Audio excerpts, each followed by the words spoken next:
بسم اللہ الرحمن الرحیم۔ السلام علیکم ناظرین کرام، دوران سفر جب طائف کے لوگوں نے ظلم و بربریت کا مظاہرہ کرتے ہوئے آپ صلی اللہ علیہ وسلم پر سنگ باری کی اور آپ صلی اللہ علیہ وسلم کو لہو لہان کر دیا تو آپ صلی اللہ علیہ وسلم جس باغ میں داخل ہوئے وہ عتبہ و شیبہ دو بھائیوں کی ملکیت تھا۔ وہ بھی اسلام کے شدید مخالف تھے، اس لیے ان کو دیکھ کر سرکار دو عالم صلی اللہ علیہ وسلم پھر پریشان ہو گئے کہ اللہ جانے یہ میرے ساتھ کیا سلوک کریں۔ دشمن ہونے کے باوجود ان میں شرافت کی رمق موجود تھی۔ انہوں نے سرکار دو عالم صلی اللہ علیہ وسلم کو اس حالت میں دیکھا تو ان کا دل پسیج گیا اور آپ صلی اللہ علیہ وسلم کو کوئی ایذا پہنچانے کے بجائے اپنا غلام عداس کو انگور دے کر بھیجا کہ جاؤ اس زخمی شخص کو کھلاؤ۔ عداس نے انگوروں سے بھرا طباق آپ کے سامنے لا کر رکھا اور کہا کھائیے۔ سرکار دو عالم صلی اللہ علیہ وسلم کھانے لگے تو حسب معمول بسم اللہ پڑھی۔ عداس دیکھ رہا تھا، حیرت سے بولا، اس علاقے کے لوگ تو کھاتے وقت اللہ کا نام نہیں لیتے۔ سرکار دو عالم صلی اللہ علیہ وسلم نے پوچھا، تو کس مذہب سے تعلق رکھتا ہے اور کس علاقے کا ہے؟ عیسائی ہوں اور نینوا کا رہنے والا ہوں، عداس نے بتایا۔ سرزمین موصل میں دریائے دجلہ کے کنارے آباد ایک بڑی بستی کا نام نینوا ہے۔ ان لوگوں کی اصلاح کے لیے اللہ تعالیٰ نے یونس علیہ السلام کو نبوت عطا فرمائی تھی۔ اچھا، تم مرد صالح یونس کے گاؤں کے ہو؟ سرکار دو عالم صلی اللہ علیہ وسلم نے پوچھا۔ جی ہاں، اس نے کہا، مگر آپ یونس علیہ السلام کو کیا جانیں، کیونکہ جب میں وہاں سے چلا تھا تو خود اس گاؤں کے لوگ بھی یونس علیہ السلام کو بھلا چکے تھے اور 10-15 افراد کے علاوہ کوئی ان کے نام سے بھی واقف نہیں تھا۔ آپ ان سے کس طرح واقف ہیں؟ عداس نے نہایت مخلص سوال کیا۔ دراصل وہ بھی اللہ کے رسول تھے اور میں بھی اللہ کا رسول ہوں، اس لحاظ سے ہم دونوں بھائی ہیں اور ان کے بارے میں میرے رب نے مجھے مطلع کیا ہے۔ یہ سنتے ہی عداس آپ کے پاؤں پڑ گیا، پھر آپ کے ہاتھوں اور پیشانی پر بوسہ دیا اور اشہد ان لا الہ الا اللہ و اشہد ان محمد رسول اللہ کہتا ہوا واپس چلا گیا۔ عتبہ نے پوچھا، ارے تو کیا اس شخص کے آگے سجدہ ریز ہو رہا تھا اور اس کے ہاتھ چوم رہا تھا؟ عداس نے کہا کہ زمین پر ان سے بہتر کوئی انسان نہیں ہے۔ انہوں نے مجھے اس رسول کے بارے میں بتایا ہے جو ہمارے علاقے میں آئے تھے، کوئی نبی ہی بتا سکتا ہے۔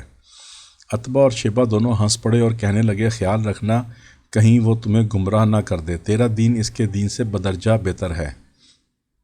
زماد ازدی۔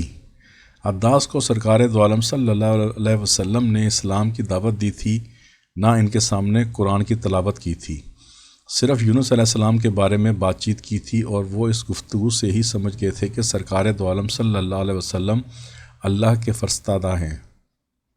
اسی طرح جن لوگوں کے دل کی آنکھیں بالکل ہی اندھی نہیں ہوئی تھیں وہ افصاح العرب کا اپنا کلام سن کر ہی گرویدہ ہو جایا کرتے تھے، پھر نہ وہ کسی معجزے کا مطالبہ کرتے تھے، نہ اس بات کا انتظار کرتے تھے کہ سرکار دو عالم صلی اللہ علیہ وسلم ان کو اسلام کی دعوت دیں، بلکہ از خود دائرہ اسلام میں داخل ہونے کے لیے بےتاب ہو جایا کرتے تھے۔ قبیلہ ازد سے تعلق رکھنے والا زماد بھی ایسے ہی حقیقت شناس لوگوں میں سے تھا۔ وہ جھاڑ پھونک کیا کرتا تھا اور آسیب وغیرہ دور کرنے کا ماہر سمجھا جاتا تھا۔ ایک دفعہ مکہ مکرمہ آیا تو کچھ لوگوں سے سنا کہ محمد صلی اللہ علیہ وسلم پر جنات وغیرہ کا اثر ہے۔ اس نے سوچا کیوں نہ میں جا کر محمد صلی اللہ علیہ وسلم کو بھی دم کروں، شاید اس طرح اسے اس تکلیف سے نجات مل جائے۔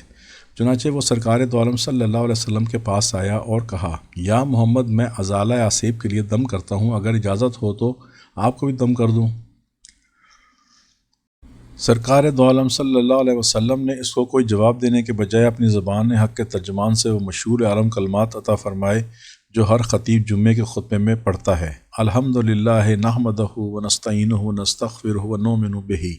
ناظرین کرام، بے شعور سامعین پر بے کیف خطیب کے کھلے ہوئے جملے کوئی اثر نہیں کرتے، لیکن یہی الفاظ جب زبان مصطفیٰ صلی اللہ علیہ وسلم سے ادا ہوئے اور زماد ازدی جیسے زبان و بیان کی حلاوتوں سے آشنا شخص نے سنے تو وہ پھڑک اٹھا اور کہنے لگا، اپنے یہ جملے ذرا پھر دہرائیے۔ سرکار دو عالم صلی اللہ علیہ وسلم نے دوبارہ سنائے۔ اس نے اصرار کیا کہ ایک بار پھر، اور سرکار دو عالم صلی اللہ علیہ وسلم نے تیسری مرتبہ بھی سنا دیے۔ تو اس نے حقیقت کا اعتراف کرنے میں کسی تاخیر سے کام نہ لیا اور کہا، میں کاہنوں، ساحروں اور شاعروں کا کلام بارہا سنا ہے، مگر ایسے خوبصورت اور آسان جملے سننے سے میرے کان آج تک محروم رہے ہیں۔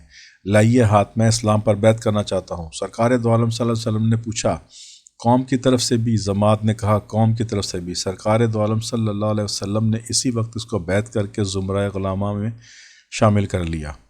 اللہم صلی علی سیدنا مولانا محمد ناظرین کرام، اگر ویڈیو پسند آئی ہو تو لائک کریں، سبسکرائب کریں، بیل آئیکن پر کلک کریں تاکہ ہم سب سرکار دو عالم صلی اللہ علیہ وسلم کی ذات اقدس کے بارے میں زیادہ سے زیادہ جان سکیں اور نئی آنے والی ویڈیو کے بارے میں آپ کو مطلع کر سکیں۔ شکریہ، اللہ حافظ۔